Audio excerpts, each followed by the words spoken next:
So these pine trees I'm surrounded by today have been used by people for thousands and thousands of years. Simple things like making tea from the needles.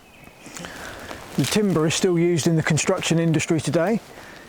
You can even obtain a food from deep within the bark. But I'm interested in something a little different today. That's going to help us make a glue. That is pitch. So pine trees, when damaged, will secrete a resin. It's much like the tree's immune system. Many people confuse it with the sap, or it is very, very different. Helps protect the tree when it's damaged from infections and diseases. It also lends itself to us as well, medicinally. We can use it in wound dressings. It'll help remove foreign bodies like splinters. It's anti-inflammatory, antimicrobial properties. Could even be used as a temporary tooth filling. So it can be quite hard to spot the resin on the tree.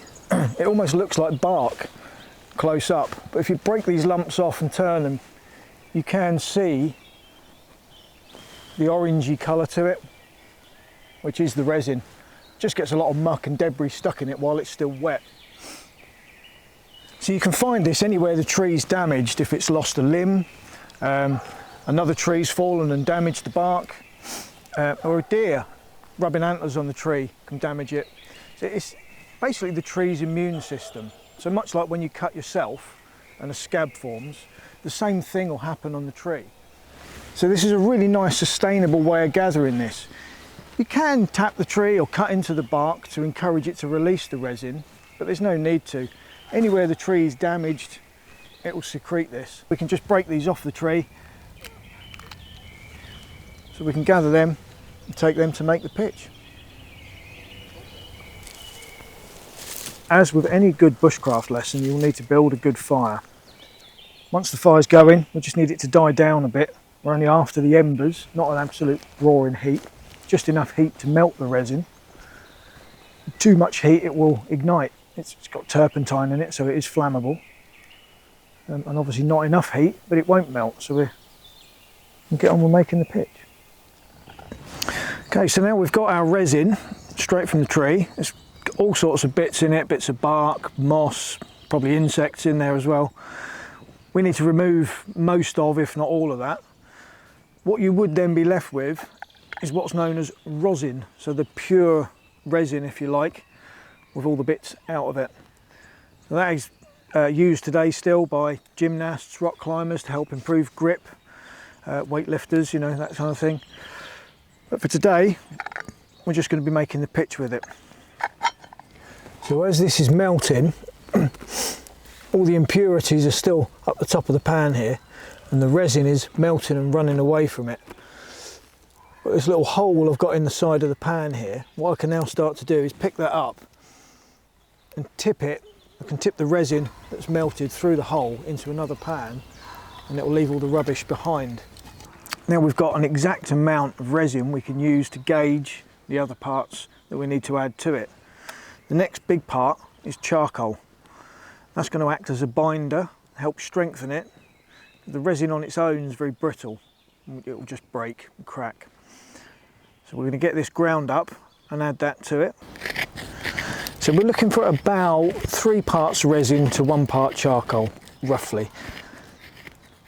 So now we've got a charcoal ground up, we can remelt the resin and get the charcoal stirred into it. So next on the list, we want it to be flexible. So as it is now, it will still be relatively brittle. By adding something like beeswax or animal fat of any sort really, this is deer fat, that will help this remain flexible. The only other thing you can add is kind of vegetable matter or plant fibres, usually in the form of rabbit or deer droppings, and that just acts like a reinforcement, a bit like steel in concrete. What we can do now, just remove it from the heat, and as it starts to cool, one way to store this is literally on a stick. So as it cools, we can wipe the stick round in there, let a little layer build up on the end of the stick, and as it cools down, we can keep dipping it in and building it up layer upon layer. I like to shape mine so it's got a little point at the end. Just makes it easier to apply to things when you want to use it. And then leave it on the stick. It will store on there. Just chuck it in a bag, and then when you want to use it, you can just reheat it over the fire and apply it to whatever you want to stick.